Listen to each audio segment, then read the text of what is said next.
All right. Hey, guys, my name is Ryan Steinkamp. I'm the head coach at Kuemper Catholic in Carroll, Iowa. A presentation that I want to give today for you guys is our practice philosophy and kind of our weekly outline. This is my first year head coach. I definitely learned a lot throughout the year, but one thing that we kind of progressed throughout the year was our practice outline of being as efficient as possible. And this is something that I kind of work together with the players and coaches.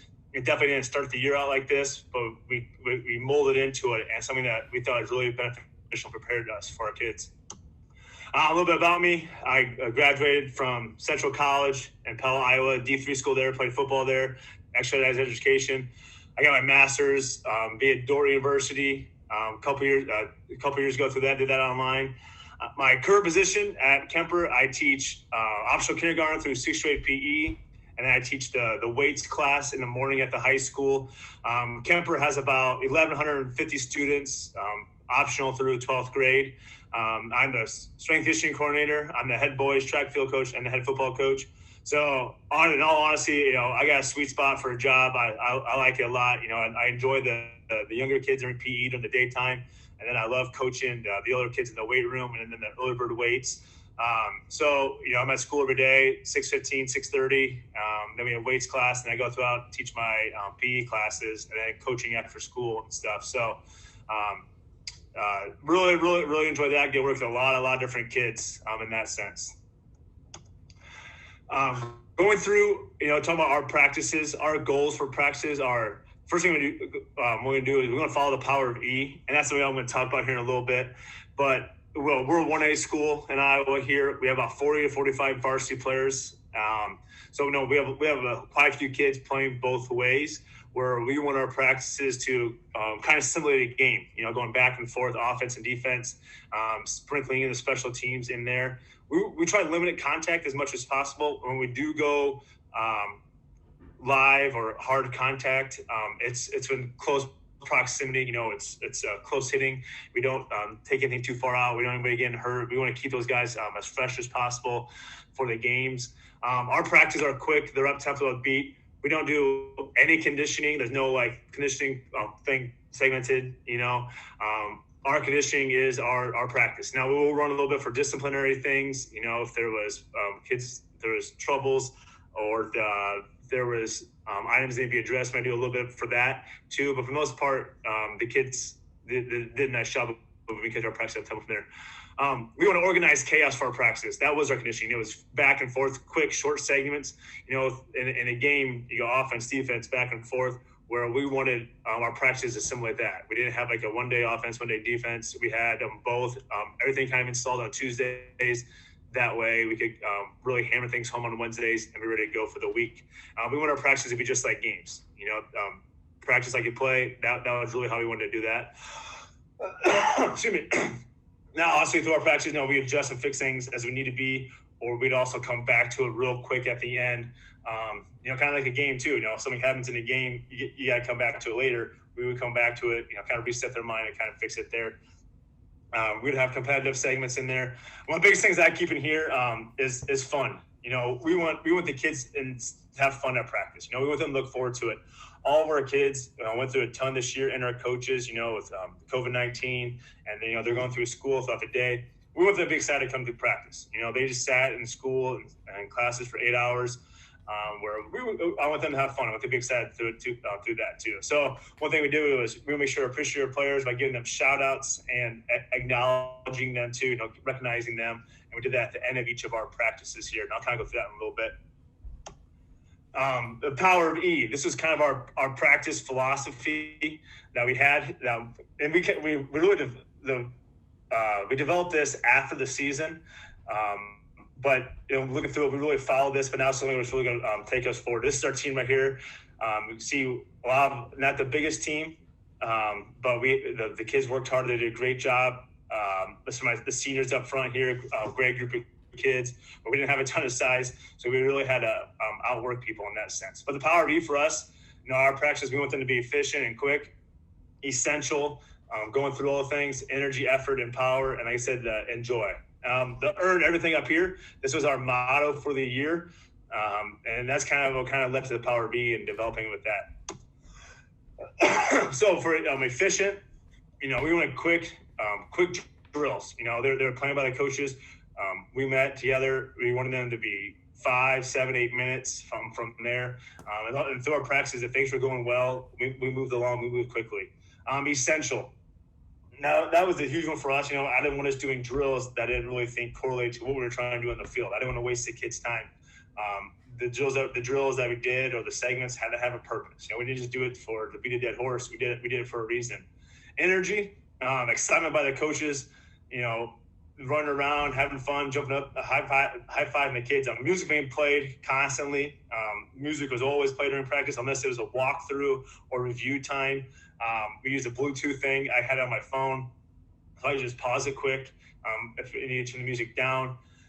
Got a few complaints from the neighbors, but, it was one of those things. It was kind of worth it. We tried to be as respectful as possible of those around us, but it was definitely fun there.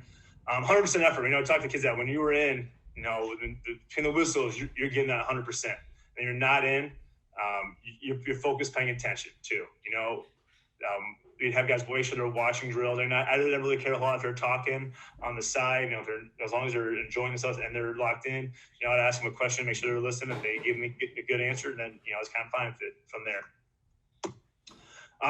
Empower them. That's when we talk about a lot with our guys is acknowledging players, getting them shots. At the end of each of our practices, coaches gave a shout out to a player when they saw was doing a great job. They gave him some love. Sometimes I tell coaches, hey, pick someone not in your position group. That way it showed them that other people were watching them too. Asking the kids questions, suggestions. Once a week I met with the captains and seniors to see what they thought, how things were going, what do they want to implement. Giving the kids a say. You have captains, you have leaders for a reason. You use those kids. Give them empowerment through there. And the next one is enjoy. Outside of family time, make it the best part of their day for the coaches and players. Because they're there, they're doing the kind of time. I don't want them to ever drag their feet. I want them to be excited to come in with that energy. And then I also want them leaving feeling good. So we always try to finish with something fun that let them feeling good here. This picture was on our last day of camp. We told the kids that we had Gatorade for them. They got in single file lines. Well, this is they are full of water balloons. And we had a giant water balloon. I had the moms, our senior moms, fill those up. I think we had over 1,000 water balloons, and we had a giant fight from there too. This is at one of our camps. We did a 40-yard dash by positions. We did the tunnel here. Kids loved that. We had a little rewards for them afterwards. So, I talk about kids feeling good afterwards. A lot of times we did like popsicles after practice, or we had chocolate milk for them, or if we had a morning practice, we did donuts like that too. Just little things to reward them and make them excited and make them want to be there. So for our weekly outline of the program, our coaches meeting, sometimes we did it virtually, sometimes in person, and I always kind of talk to them after the games Friday night, so what works best for you guys? I got a young family too. One day we were going to the orchard on Sunday. So I told the coaches, hey, is it okay if you go virtually like at 8:30 at night that night? And they're okay with that. Or I talked to them, but another coach is going to be gone for something. So whatever meant for them, that's how we did it. Sometimes virtually, sometimes in person. The times always kind of varied. And things from that sense. And, this is a big one I think here too, is a meeting agenda. I've been to meetings before where we just kind of showed up, we talked, discussed. There's some BS thing going around talking, which I value that too with the coaches, but maybe one coach has to get going for something. So make sure the agenda, you follow that, and I try to keep those meetings at 30, 45 minutes. Excuse me. That way, we are, I don't want them to see this as a burden. I want them to come in, grind, ready to go. I always kind of started just a few minutes, open discussion, reflection, things that they thought from the game. And then by the time when they come to the meeting, each coach has specific assignments for scouting, looking at offense, defense, special teams, team tendencies, things that they saw too. I have a couple coaches that draw up all the other team's formations and plays and let me know in down distance. Some of our offensive assistants had them draw up how each team will line up to our formation, all the blitzes they saw, when did they blitz, things like that too. That way kind of just saves time from there. And we did not use huddle assist this year, something I'm looking at, but just giving each coach an assignment and bring the data together, and none of them really complained about doing it because they had that specific job that they're supposed to be doing too. Then we kind of talk about depth charts for the week, weekly outline for practices, and then play scripts from there too. So the biggest thing is, then when we went through our practice outline, during each segment on our practice sheet, it told each coach what they're supposed to be doing or what group they're supposed to be with, and their focus from that one too. And it's a big one too. On the bottom there, you can see that managers and injured players, make sure they know what they're doing during practice too. Whether it's giving water out or maybe it's holding the sticks or down marker, making sure that handing out flyers, putting things in players' lockers. That way they don't have to worry about later on. Laundry, it's just making sure to have people there. If kids or managers or coaches are there with nothing to do or not knowing what to do, and it's not a good environment in my sense. Make sure that people have things to do from there. For coaches, everything we have is on Google Drive. We had Team Drive one there. Is listed by the week. Who we were playing that week too. Have the game plans in there, depth charts, everything. All of that is just right in there. It's a great resource to come back to too. We had a new schedule this year, where we have a bunch of new teams. Now all of the information we have it in here. If we play these teams in the future, we can resource back to this one. And this is kind of nice to have everything in there. For our players, we had a Google Classroom for them. That was a great way to communicate. For the Google Classroom, we put in the depth charts, the roster, the schedule for the week, announcements, like turning stuff in. Make sure you get that done too. That's what an easy way to do our surveys for the kids, talk about things like that. And then I kept them informed. They got emails about it. And, this crazy year of virtual learning, they already had almost everybody's using Google Classrooms where it was really easy for them to use too. And that made things great for when we met on Monday, talking about game plan scouting reports to our varsity guys, because they already had access to it. They already saw it too, and it worked out really well. This kind of our Monday outline. On Monday we go helmets only. Like I said, I teach that early bird weights class in the morning, so pretty much all the football players are in that. And this year it didn't work out like that because of COVID-19, but in most cases all the guys are in that class already, which gives them a study hall during the day, which is great. They don't take regular PE class. This counts as their PE class. So I'm in there. So a lot of them, they just lift in the morning. They have to take a class anyways, kill two birds with a stone, get our lifting done for football. When they come on Mondays, we'd have a open team discussion, reflection of the games, kind of ask kids what they thought. What did you see when you watched film? Positives and areas of improvement. What do you think we need to work on? What do you think went well? Just talk about the game. Just to see what they thought. What were they thinking? Are they on the same page? Are they thinking the right thing? So maybe they thought or knew something that a coach didn't know. For the first 2 weeks of practice, we tried Tuesdays, no pads, just going through things like that too. And after when we lost our week 2 game, a couple seniors came and told me that, Coach, we want to go full pads on Tuesday. Like, we don't have to hit a ton, but we just feel like we're more focused when we're in our pads. And so we made that adjustment. And that was those kids talking to me about that. That went really well. For our film, I like to keep it short and sweet. Only show the kids what's important. If they want to watch stuff on their own time, they have huddle. We give them clips to watch. But we usually show 5 positives and 5 plays. I don't like to use the word negative, 5 plays of improvement on offense and defense. So 20 total plays takes us about 20-25 minutes of film review from the game 4. Then we'll watch the next opponent that we're coming up against, 10-15 minutes, 10 plays of Scout O or the Scout D. It might be less than that. I was told our other offensive coordinator less than that. I am the defense coordinator. Sorry, I forgot to mention that. I call it defense. Just kind of focus on what they do best, what they're looking to do, and how we can look to stop that. Okay. Then after that, we usually go outside. Our warm up is like 3 minutes. We do a circle stretch, but it's a dynamic one. There's no static stretching. It's all dynamic. It's like 3 minutes, and then we usually get into our walkthrough and stuff over on the outside for them too. I know we have a whiteboard in there too. We'll go through things, scouting report.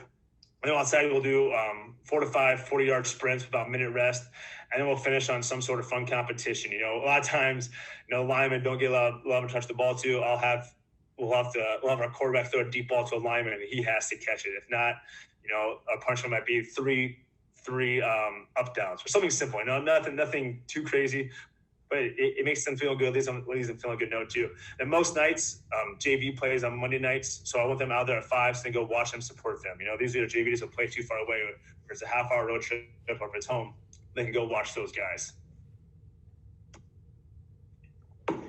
Pre-practice for us is done Tuesday, Wednesday, Thursday. As you're going looking through our outline, I'll show you a little bit here.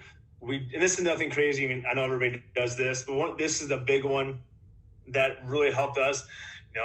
I've been at practices before where ton of time was just spent on kickoff return, and just getting guys lined up and stuff too. Where I want to be really beneficial was our special teams coach walked around, and those guys are on a kickoff return, and maybe the 1 or 2 backups. He went and showed them what they were supposed to do, and their assignment and stuff too. We had a really good kicker this year.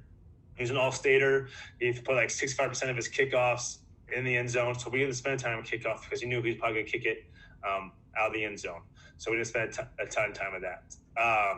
Kickoff return, we struggled a bit this year on defense, gave a lot of points. So we got a lot of practice at kickoff returns during the game sometimes too. But our special teams coach did a great job of making sure those kids were knowing. That's when we need to start doing about week 4 or 5 and realize that's a huge time saver for us. And then the other stuff, QB snaps, receivers catching balls, that's nothing new. That's nothing crazy. I'm just being beneficial with our time. So it's kind of our Tuesday outline going through here. I see a lot of short segments. This is like our longest practice of the week. We go 3:55 to 5:45 was our practice. JV kids lift in the morning. So if they're in my weights class, which most of them were, or if they weren't, they come lift on Tuesday mornings. I said our warm up, maybe 3 minutes on that. It was not actually that long for the warm up, and then we go right into O-Indy. That's where we do our sprint stuff, our skill specific stuff. 5 minutes on that one too, and then we go O-mesh or our offensive mesh together with running backs, quarterbacks. That's where we kind of installed stuff too. Now a big one that we did too is after we did that. This is our contact week. Our big competition was we did 1-on-1 King of the Ring with our position groups, and we just put the guys face to face.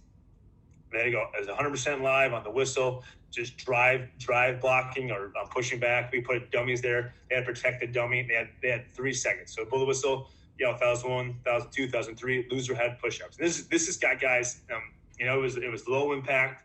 Never had any injuries. Knock on wood.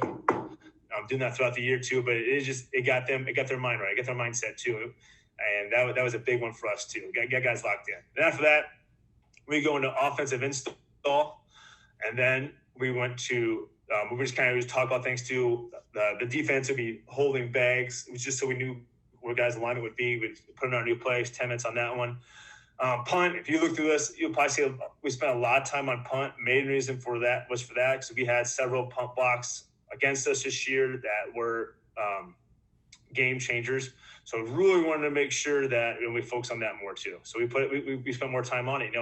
Our kickoff return were solid all year long. So we didn't spend time on our punt. We strolled at times at blocking and getting stuff off. So we spent more time on that one. And after punt, we went to a D review in Indy where we did just kind of talk about the positions and tendencies and scouting report of things from the other defense too. Show them what the concept they're trying to get us to do against it. Then we went through some basic Indies, what they were. And then this next segment from there, we usually split things up. We get defensive inside run for scout team. Secondary, we're working on 1-on-1s or their split field coverage. We spend 10 minutes on that one. Then boom, we're back to offense. Going over what we did up here, team offense versus scout. Usually we'd have 10 to 15 scripted plays, boom, versus scout there. And then right after that, we usually always end on a touchdown, and we go right into our PAT and field goal. During this, a lot of times we had the sticks out. We had kids holding the down markers if they're injured. That way the kids can get a grasp for it too.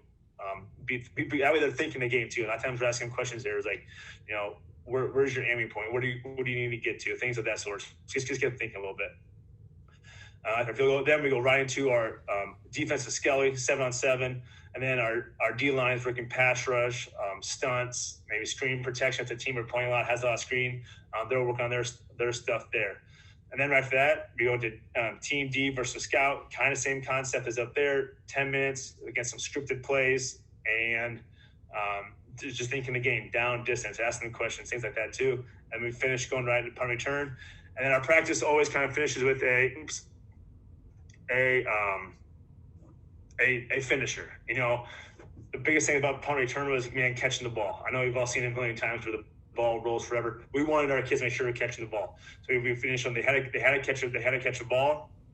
And then I throw the ball out there a lot of times, game winning field goal, or maybe I say a trick play. A lot of times we did a competition. And the competition is varied a lot. Sometimes we do a coach versus kid competition where they had to race a coach, or they had to out throw a coach or out punt a coach, or we put them in their grade level, and we came up with a passing competition. We did like a patching and catching in 2 minutes type deal, where we finished on something good, and maybe the loser would have to clean the locker room that day, or the loser would have to pick up all the equipment. But we want just something fun and competitive to finish on from there too, or maybe the winners got Gatorade. We varied it, and we just kept it fun for them. Then in practice, we do a breakdown. I talked about our announcements and shout outs that each of the kids got from the coaches and players team, and just acknowledging them. So I see on Tuesday, big day, everything was in. The only thing we haven't done yet is our kickoff return and kickoff in that sense. Wednesday, the varsity lifts again in the morning. We see practice is 3:55, 5:30. Did our pre-practice stuff again. We do our short warm up. Then we would go into D and D, looking more specific things that, and then our tackling. We do a tackling circuit within your position group, and that was huge for us. I mean, we had to get better as the season went on tackling. We weren't the best tackling team this year. We did get a lot better on it. Throughout the year, learned a lot of things that we need to implement in the previous year, from this past year, implementing it for next year. Then from right there, D inside run or skelly. Sometimes it'll be both, maybe 5-7 minutes of each. Or I just want to go over a couple of things, check a couple of things too. And wherever we're with that, we need to work on depending on who we're playing too. If they were more a run team or a pass team, we go to work on it from there. Then boom, we put in our kickoff return. 1, 2, 3 reps, maybe. As long as guys were in the right spot, maybe do one on air, one against the scout team. And if it was good, boom, move on to the next thing from there. Make sure the kid, and then a lot of times that's where our special teams coach talked to those guys during pre-practice. They understood the rules, what we're looking for, things of that sense. Team offensive review, a lot of times it gets into bags. Punt again, make sure we're practicing out of there. And then we go through kickoff. 2 to 3 reps, maybe. I said we had a really good kicker. Our coverage was good all year. We liked our concept for a kickoff, so didn't spend a lot of time on it. You don't need kids wasting their energy sprinting down the field from there. And then from that, once we did that too, we had a practice field. We have a main game field at our place too. It's kind of, we play our low-level games, middle school, junior high, some freshman games there. And we would transition down to there. Then we'd have all the pylons set up. We'd have all the yard markers kind of just set up like a game. We'd have the scoreboard on a lot of times, and we're going to play like a scrimmage-like game. It's game like 100% with a quick whistle. You know, if I see a tackle coming, anticipating or a big hit, blow the whistle short. But we're going back and forth. One of the fun things we did too, we put our scout players on one sideline, our number ones and a handful of number twos on the other sideline. For the whole time, our JV guys in the other scout team on the sideline, they're yelling and heckling it, keeping it as appropriate as possible, and they just had a lot of fun with it. They try to get in our kids' ears. I think one time the kid stuck out an air horn and was just blowing that, and I wasn't mad. It's kind of just fun. They're just kind of yelling stuff at them. Just making a game like as possible, creating chaos, trying to get in their head a little bit. Coaches, we're spotting the balls, we're officiating, throwing flags out, sticks and down markers, and we'll sprinkle in special teams, usually just one of each. We'll do field goal PAT and make that game like from there. And I thought that, and the kids liked it. It got competitive. And then we usually finish with a special situation. A lot of times it was goal line. and we make it a competition. Scout guys, you stop them here, you don't have to clean the locker room tonight, or the varsity, these guys are cleaning it, or it's Gatorade, or whatever it may be, or you get to pick up all the equipment on that, all the pylons, all that kind of stuff too. So we made it a friendly competition from there. Then after that, we go through kind of our 2-minute drill on air, reviewing any trick plays, finisher, almost use always a game-winning field goal or a trick play or big play against the scout team. And then, so that was our Wednesday practice. The kids liked it a lot. It was upbeat, it was up tempo, it was fast. The coaches knew what we were supposed to be doing, what they were supposed to be. Our managers knew, about this, during at the kickoff return time, they went and set up the field and things like that. It was just they really enjoyed that one. And then on the bottom, on Wednesdays, I always met the captains and or seniors, kind of depending on it, a little bit from there. Thursdays are Thursdays. The JV guys lifted. We went in just helmets and pre-practice, a game and we kind of just, all the stuff was in, so we kind of just ran through things a little bit. There's no set time. There's practice an hour at most days. We did a coin toss. We had kick return. We had 3 to 5 plays on defense and in air.